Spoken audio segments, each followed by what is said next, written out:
The deep space listening post on Proxima Centauri 3 was quiet, as it had been for decades. Senior Communications Officer Ziraxel stared at the monitoring equipment, his 4 eyes blinking in sequence, a sign of boredom among Thraxians. His scales had dulled from years spent under artificial lighting, away from the nurturing radiation of his homeworld. Another dull shift in a career of monitoring cosmic background noise. Ziraxel stretched his limbs and prepared the daily report that no one would read. Then the equipment beeped. At first he thought it was a malfunction. The signal came from somewhere it shouldn't, the empty void where Earth once existed. Nothing had come from that region in over 100,000 years, not since the planet's destruction. Ziraxel's heart chambers quickened. He ran the standard checks, certain it was an error. The signal persisted. "Computer, analyze transmission origin," he said, his voice breaking the silence of the monitoring room.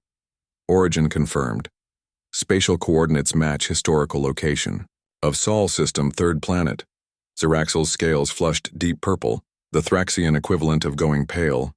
Impossible. Earth was destroyed in the Great Cataclysm. Nothing remains there. Yet the signal continued, growing stronger. When the computer finally decoded it, 3 simple words appeared on the screen. "We're back." The language was ancient human English, a language studied by scholars but not used in common communication for millennia. Within 6 hours, the news reached the Galactic Confederacy headquarters. Within 12, they called in specialists. Among them was Dr. Lisa Montgomery. Lisa was working in her lab at the University of New Arcturus when the message came. She had been cataloging artifacts from early human colony ships, pieces of her own heritage. As one of the few remaining humans in the galaxy, Lisa had dedicated her life to studying where she came from. Earth was a myth to most, but to humans like her, it was the cradle of their species. "Dr. Montgomery," the message read, "your expertise is required urgently at Proxima Centauri III. Transportation arranged. Departure in 3 hours. No explanation, no details. Just a priority level she had never seen before." Lisa packed quickly, her mind racing with possibilities. As she threw clothes and equipment into her bag, her communication device chimed. "You got the message too?" It was Dr. Alan Shepard, her colleague and former lover. His face on the screen looked as confused as she felt. "Yes. Do you know what's happening?" she asked. Alan shook his head. "All I know is they're gathering everyone with expertise in pre-diaspora Earth. Something big, Lisa." "I'll see you at the transport," she said, ending the call. Their relationship had ended badly 2 years ago, when his obsession with proving controversial theories about Earth's destruction had overshadowed everything else. Now they would be working together again. The transport ship moved faster than any civilian vessel, cutting through space at speeds that made Lisa's stomach turn. When they arrived at Proxima Centauri III, a group of Confederacy officials met them. The tension was palpable. "This way," said an official, a tall Meribian with translucent skin through which Lisa could see the rhythm of 3 beating hearts. "Grand Minister Corvin is waiting." Lisa had never seen the Grand Minister in person. The leader of the Galactic Confederacy rarely concerned himself with archaeological matters. Something was very wrong. They entered a large chamber where officials from various species gathered around a central holographic display. Grand Minister Corvin, a massive Valorian with ceremonial cyber enhancements glinting in the light, turned to face them. "Dr. Montgomery, Dr. Shepard, thank you for coming quickly," he said, his voice like stone grinding against metal. "We have a situation that requires your expertise." The holographic display activated, showing a pulsing dot in empty space. 3 days ago, our listening post detected a signal from this location," Corvin continued. "This is, or was, the location of Earth." Lisa felt her heart skip. "That's impossible. Nothing could have survived the destruction. The entire system was—" "We know what the historical records say, Doctor," Corvin interrupted. "Yet the signal exists, and it's in human language." The hologram changed to display the decoded message. "We're back." Alan stepped forward, unable to contain himself. This confirms what I've been saying for years. Earth wasn't completely destroyed. Some portion of humanity must have survived, the officials murmured among themselves. Lisa noticed the fear in their eyes. Humans had always been viewed with suspicion in the Confederacy. Unpredictable, adaptable, sometimes dangerous. A minority barely tolerated. The signal contains more, said a Thraxian officer Lisa assumed was Ziraxil, the one who discovered it. Embedded in the carrier wave are coordinates. Coordinates to what? Lisa asked. Unknown. They point to a location in deep space, far from any star system or known celestial body. The Grand Minister's expression darkened. The council is divided. Some believe we should investigate. Others think we should destroy the signal source immediately. Lisa couldn't believe what she was hearing. Destroy it? Without even knowing what it is. This could be the most important discovery in galactic history. It could also be a threat, Corvin said. Your species has always been unpredictable. Alan laughed bitterly. You mean we don't always follow orders like good subjects of the Confederacy? Lisa shot him a warning glance. This wasn't the time for his rebellious attitudes. I propose a compromise, she said. Let us lead a small expedition to these coordinates. If there's any danger, we retreat and inform the council. But we can't. Ignore this, we need to know. Corvin considered her words. The council will decide tomorrow. Until then, you will work with our analysts to learn everything possible from this signal. As the meeting ended, Lisa pulled Alan aside. What do you think this is? Really? Alan's eyes shone with excitement. Remember my theory that Earth wasn't destroyed by a natural cataclysm? That the early Confederacy species feared humanity's potential? Not this conspiracy again, Lisa sighed.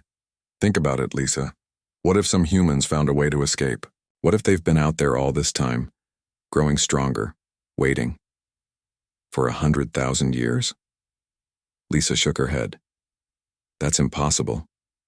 Later that night, alone in her assigned quarters, Lisa studied the signal data. Hidden beneath the coordinates, she found something the Confederacy analysts had missed, a fragmented message encoded differently from the rest. As she decoded it piece by piece, her hands began to shake. The message was simple, but its implications were enormous. Lisa Montgomery, Alan Shepard, we've waited for your births. Come find us. The message knew their names. Somehow, whatever sent this signal had been waiting specifically for them. Lisa stared out her window at the stars, suddenly feeling very small. How could something know they would exist, thousands of generations after Earth's destruction? What was waiting for them at those coordinates? And most importantly, who or what had really come back? Lisa did not sleep that night. The hidden message with her name kept her awake. By morning, she had made her decision. She would not tell anyone about it, not yet, not even Alan. The council meeting was tense. Representatives from 12 species sat in a semicircle, their faces showing various degrees of concern and curiosity. Grand Minister Corvin called for order. We have reached a decision, he announced. A small expedition will investigate the coordinates. However, we will be prepared to destroy whatever we find if it poses any threat to the Confederacy. Lisa and Alan exchanged glances. This was what they wanted. Yet something about Corvin's tone worried Lisa. The expedition will include Dr. Montgomery and Dr. Shepard as consultants, Corvin continued. But it will be commanded by Captain Susan Grant of our Exploration Division.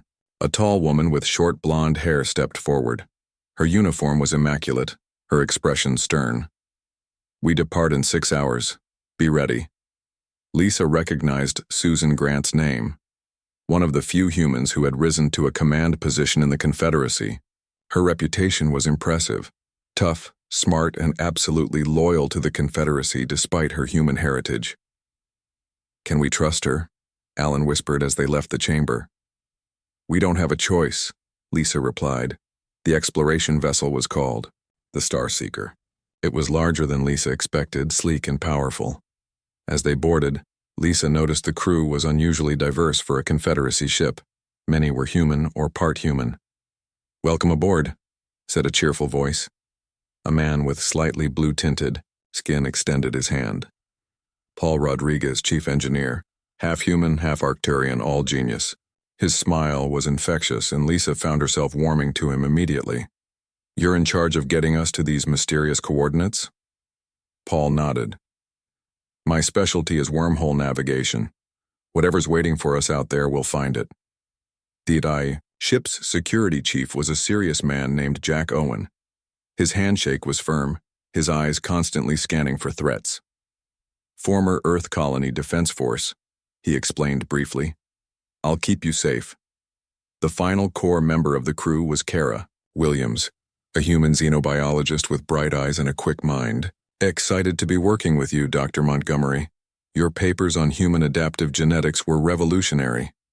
Lisa was surprised. "You read my work?" "Everyone interested in human history has," Kara said with a smile. "We're a dying breed, you know. Humans make up less than 0.01% of the Confederacy population now."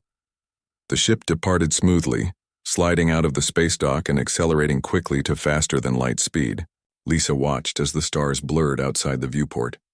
She had never traveled this far from known space before. In her cabin, Lisa reviewed the signal data again. The coordinates would take them to a region of space far from any star system. A patch of seemingly empty void. What could possibly be there? There was a knock at her door. It was Alan. "Can we talk?" he asked. Lisa hesitated, then let him in. Their history was complicated. 2 years ago, they had been more than colleagues, but when Alan became obsessed with his theories about Earth's destruction, she couldn't follow him down that path. "What do you think we'll find?" he asked, sitting on the edge of her small desk. "I don't know," Lisa admitted.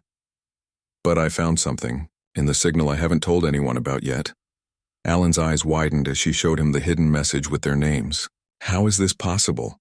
he whispered. "I don't know that either," Lisa said. "But it changes everything." "We need to be careful who we trust," Alan said. "The Confederacy has always feared humans. If they think there's a threat, they'll destroy first and ask questions later." Lisa nodded. "Captain Grant seems loyal to the Confederacy. Too loyal, maybe. We should talk to the others, Paul, Jack, and Kara. They're human too, or part human. Maybe they'll help us if things go wrong." 3 days into the journey, the ship's library system malfunctioned, granting Lisa access to historical records normally restricted to high-level officials. She couldn't believe it was an accident. What she found shocked her. The official history said Earth was destroyed by a natural cataclysm, a chain reaction in the sun that caused it to briefly expand, consuming the inner planets before settling back to normal. But these hidden records told a different story. Earth had been deliberately targeted. The founding species of the Confederacy had feared humanity's rapid advancement and unpredictable nature.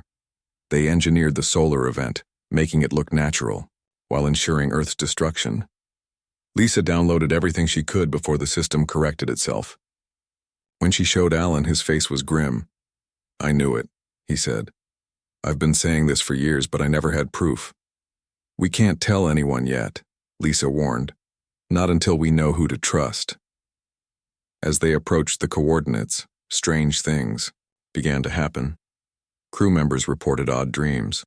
Equipment malfunctioned in ways the engineers couldn't explain. And Lisa started seeing things, brief flashes of a blue sky, green grass, things she had only seen in historical images of Earth. "It's affecting you too?" Jack asked, finding her staring at her shaking hands in the mess hall. "The visions?" Lisa was surprised. "You're having them?" Jack nodded. "Earth. I see Earth as it was, but I was born on Colony 9. I've never seen Earth except in pictures." More crew members reported similar experiences. Something was affecting them all, increasingly strongly as they neared their destination. On the 7th day, Paul called an emergency meeting in the engine room, away from the ship's monitoring systems. "We're not heading to a place," he said, voice low. "We're heading to a time."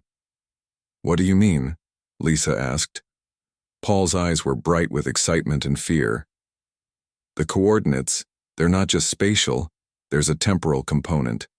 We're being guided to a specific point in space-time. A time machine? Alan asked, skeptical. More like a gateway, Paul explained. Something is bending space and time around these coordinates. I've never seen anything like it. Captain Grant's voice came over the intercom, interrupting them. All senior staff to the bridge. We're approaching the target coordinates. As they entered the bridge, the view screen showed only empty space. Then something began to appear, a distortion at first, then growing, expanding. What is that? Captain Grant demanded.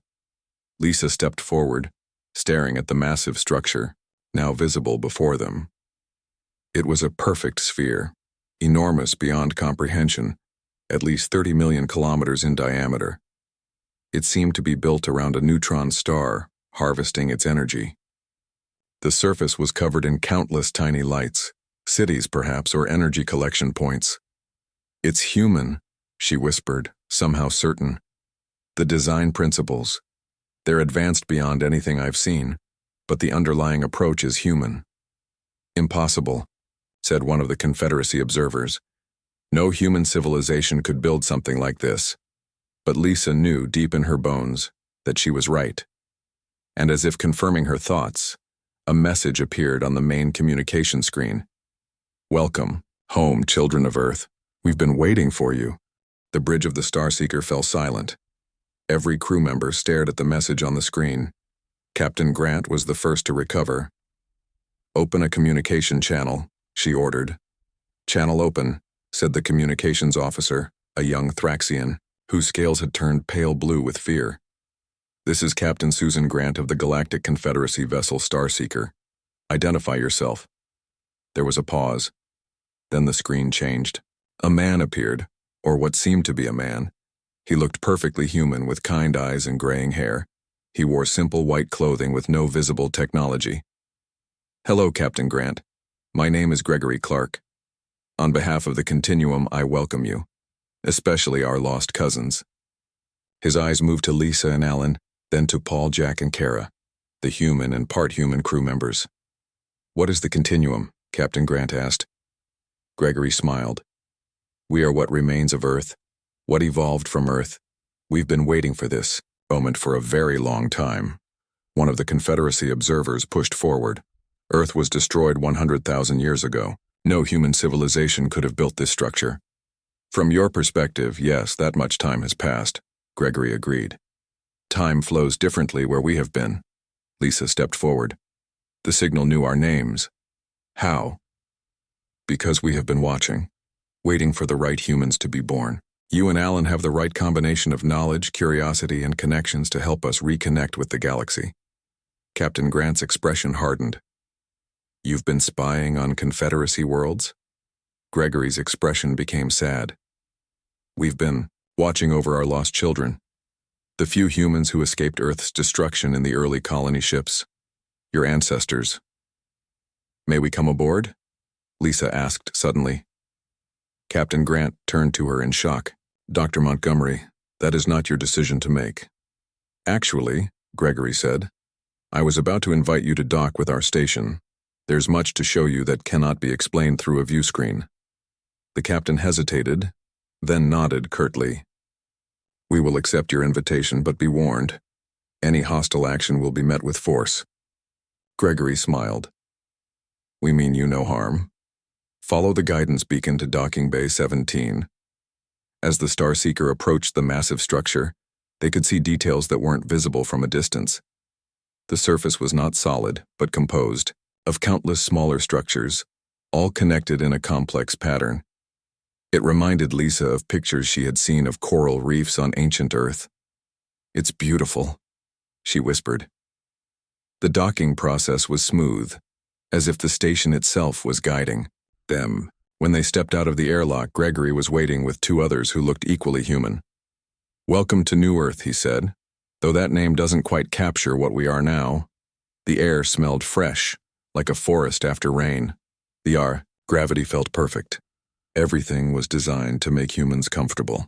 This way, Gregory said. leading them down a corridor that seemed to be made of some living material.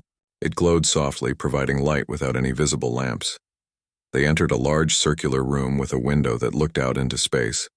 But when Lisa looked closer, she gasped. It wasn't space she was seeing. It was Earth. Blue oceans, green and brown land masses, white clouds swirling across the surface. "Is that," she began. "A memory," Gregory said, "and a promise." He gestured to seats that formed around them, growing out of the floor. As they sat, the room darkened slightly and the image of Earth grew larger. "I need to tell you the truth," Gregory said. "The full truth about what happened to Earth." Images began to form around them, so real that Lisa felt she could reach out and touch them. They showed Earth as it was before its destruction. Cities, forests, oceans. Humanity was young but advancing quickly, Gregory explained. Too quickly for the comfort of other species who had already begun to explore the stars, particularly the Valorians and Thraxians. The Confederacy observers shifted uncomfortably. They saw in humans something they feared: adaptability, creativity, and a certain useful ruthlessness when threatened. They decided Earth needed to be eliminated before humans expanded beyond their solar system. The images changed, showing massive ships positioning themselves around the sun. Energy beams penetrated deep into the star, causing instability. "They made it look like a natural disaster," Gregory continued. "Then they erased most records of Earth's existence, leaving only fragments of history. They wanted humans forgotten." "That's a lie," one of the observers shouted. "The Confederacy protects all sentient species." Gregory looked at him sadly. "Your ancestors did what they thought was necessary for their survival, but they underestimated us." The images changed again, showing a group of humans working with strange technology. A small group of scientists had developed technology that allowed them to step sideways in reality, into a higher dimension of spacetime. When they realized what was happening to the sun, they saved as many as they could by bringing them into this other dimension. "How many?" Alan asked. "Just over 10 million, Gregory said. "A tiny fraction of Earth's population. The rest were lost." The weight of this number hung in the air. Billions had died in the cataclysm. "In this higher dimension, time flows differently," Gregory explained. "We experienced thousands of years of development, while only 100,000 passed in normal space. We evolved, we grew. We transcended many physical limitations." "Are you still human?" Kara asked, her scientific curiosity overcoming her shock. Gregory smiled. "What does it mean to be human? We still carry human DNA, human memories, human values, but we've become something more as well." "Why reveal yourselves now?" Captain Grant asked. "Why not earlier or later?" "The timing had to be right," Gregory said. "The Confederacy needed to evolve past its founding species' prejudices, and we needed certain individuals to exist." He looked at Lisa and Alan. "To do what?" Lisa asked. "To help us return. Not for revenge, but for reconnection. Humanity has learned and grown in ways that could benefit the entire galaxy, and now we face a threat that concerns all intelligent life." Gregory stood and walked to the window.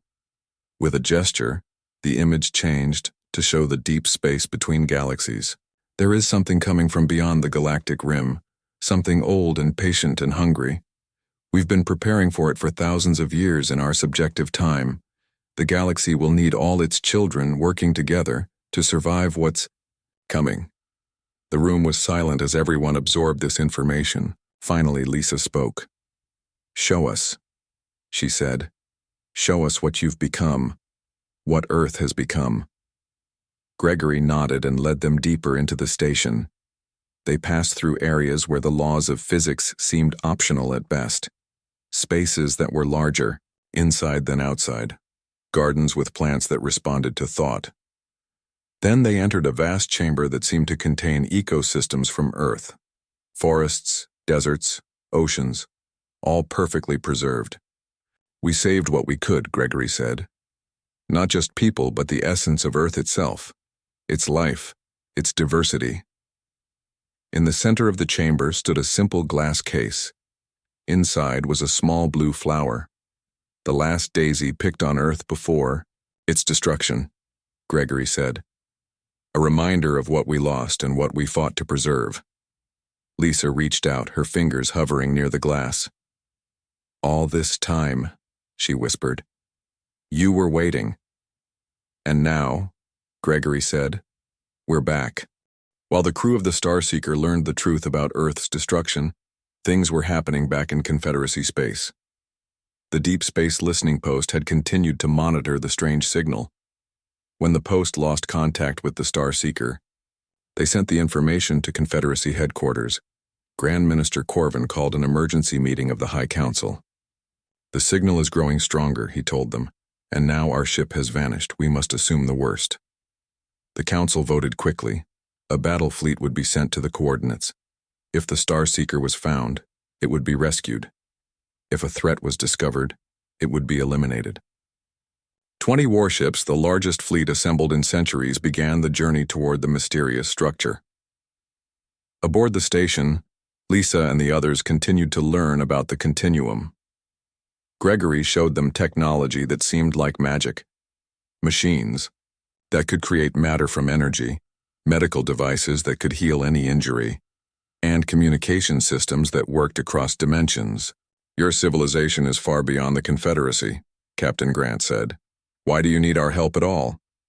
Gregory led them to a new room. This one contained what looked like a pool of silver liquid. This is a window to what we call the deep flow, the underlying current of reality, he explained. Look, images formed in the liquid. Lisa saw galaxies spinning, stars being born and dying. Then she saw something else, a darkness moving between the stars. Not a physical darkness, but an absence. A void that consumed everything it touched. What is that? She whispered. We call it the hunger, Gregory said. It exists partly in our dimension, partly outside it. It has consumed 3 galaxies already and is moving toward ours. How do we stop it? Alan asked. We can't, not alone. The continuum has the technology, but we are few. The Confederacy has the numbers, but lacks the technology. Together we might have a chance. Captain Grant frowned. The Confederacy will never trust you, not after learning Earth's destruction was their doing. That's why we need you, Gregory said, looking at Lisa and Alan. As bridges between worlds. A soft alarm sounded. Another Continuum member entered the room and whispered something to Gregory. His face grew concerned. A Confederacy battle fleet has been detected approaching our position, he said. It seems they've decided we're a threat. You need to let me contact them, Captain Grant said. I can explain. Can you? Gregory asked. Will they believe that the species they tried to exterminate has returned, more powerful than ever, but means them no harm? Or will they assume we seek revenge? Lisa thought about the hidden records she had found, about the systematic attempt to erase human history, about the billions who had died when Earth was destroyed.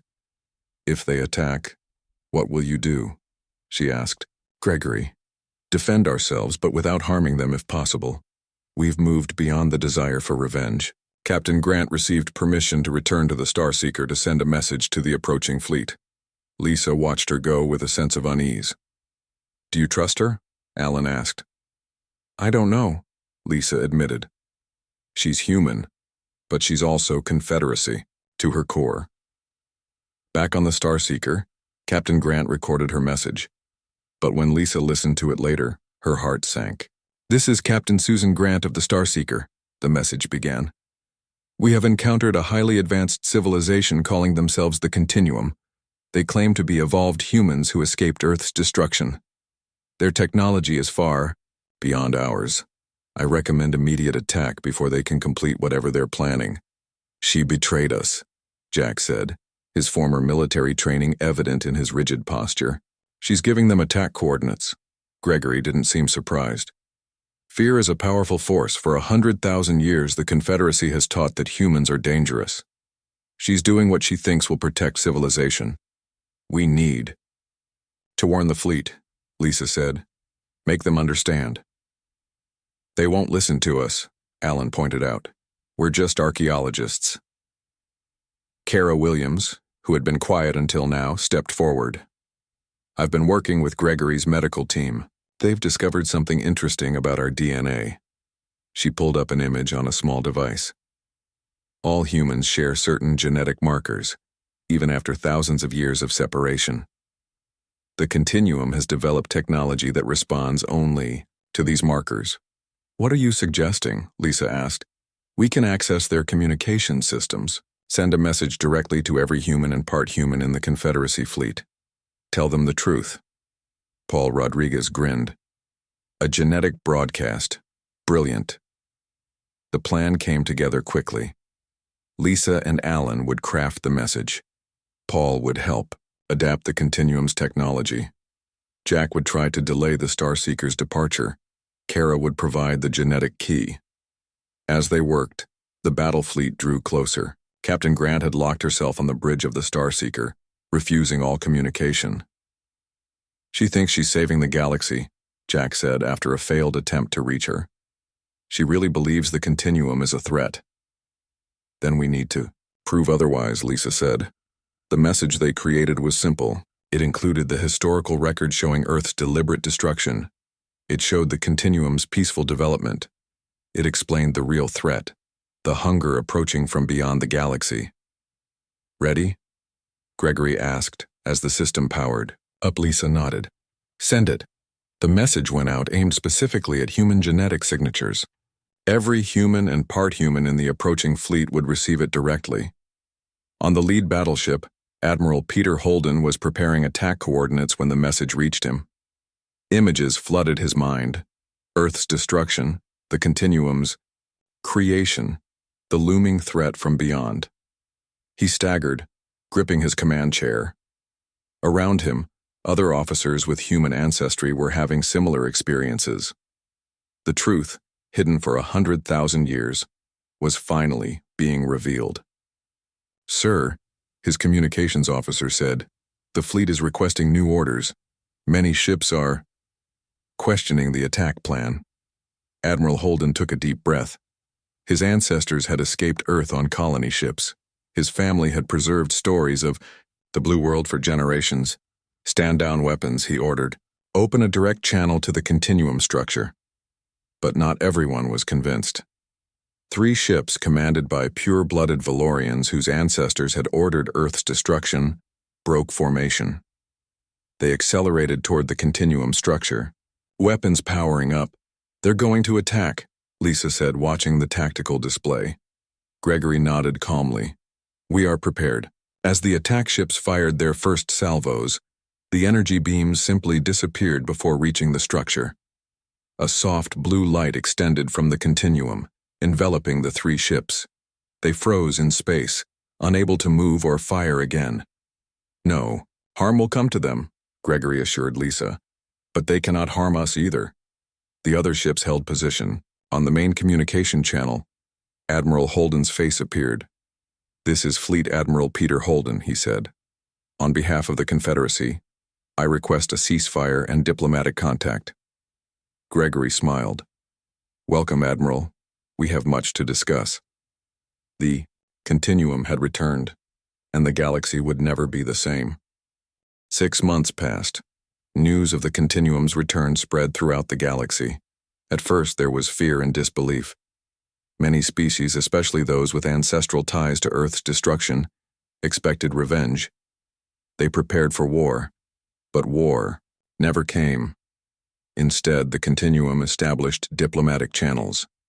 They shared medical technology that cured diseases that had plagued the Confederacy for millennia.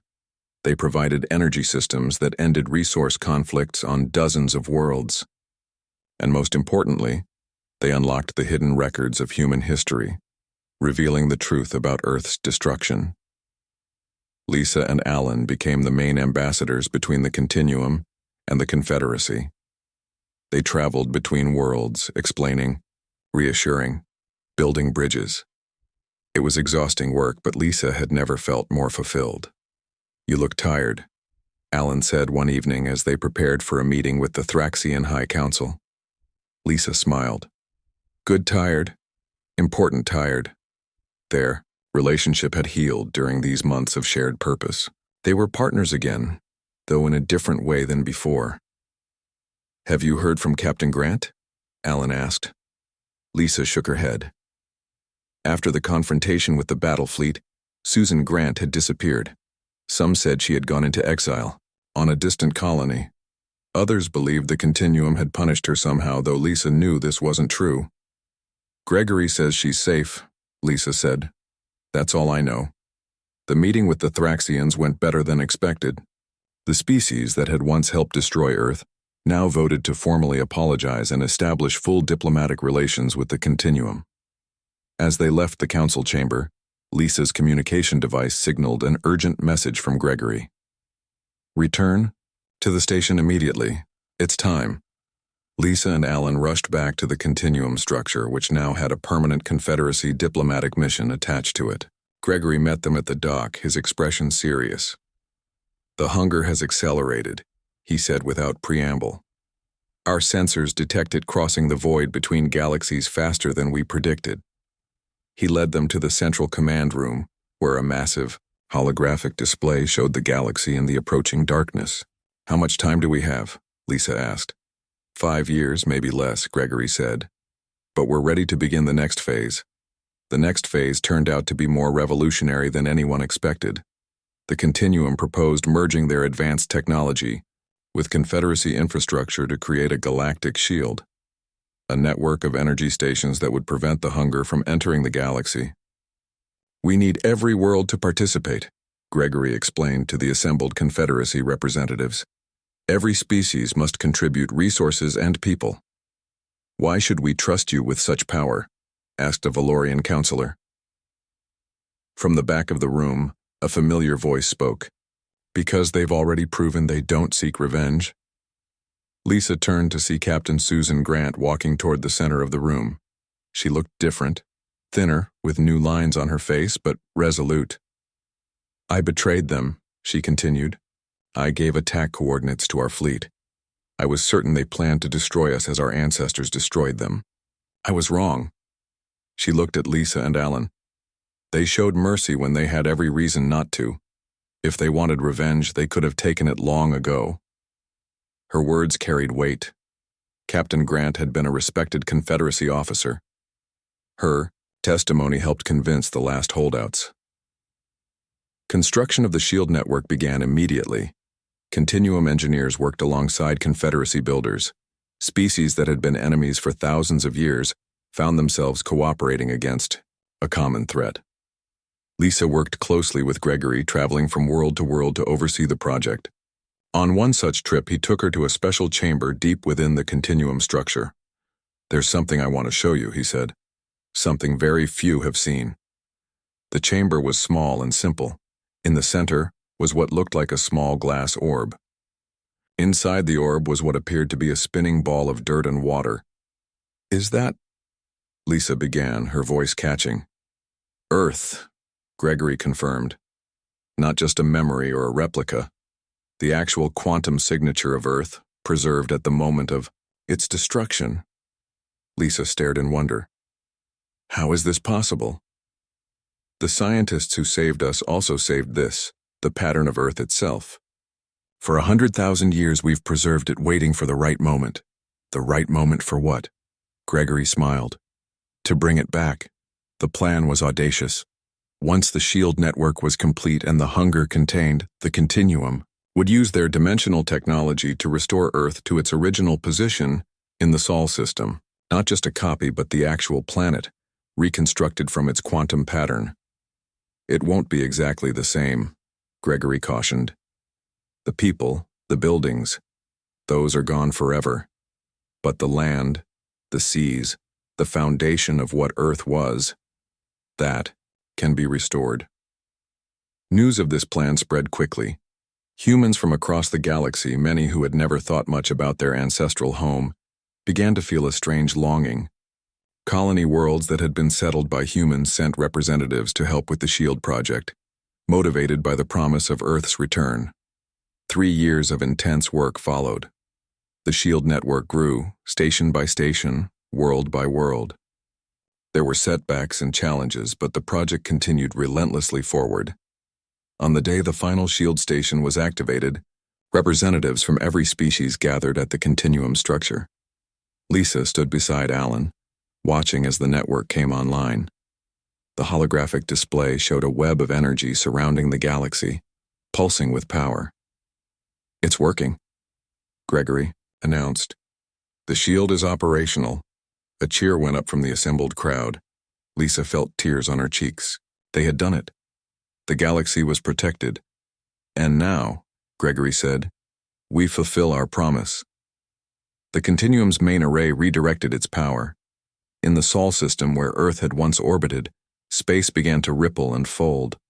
A blue-green sphere materialized, growing more solid by the moment. On view screens across the galaxy, people watched in awe as Earth returned.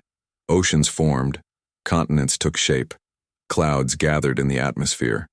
"It will need time to stabilize," Gregory explained, "and more time to develop ecosystems, but it's home again." 1 month later, Lisa stood on the shore of a new ocean on the reborn Earth. The water was clear and fresh. The sky above was blue in a way she had only seen in historical images. Alan stood beside her, hand in hers. "What happens now?" she asked. Gregory, who had accompanied them on this first survey mission, looked out over the water. "Now we begin again. Not as separate species, not as Continuum and Confederacy, but as galactic citizens with a shared future." In the distance, the first trees planted on the new Earth swayed in the breeze. Life was returning. Earth was healing. "We're back," Lisa said, feeling the words that had started everything. "And this time, we're all in this together."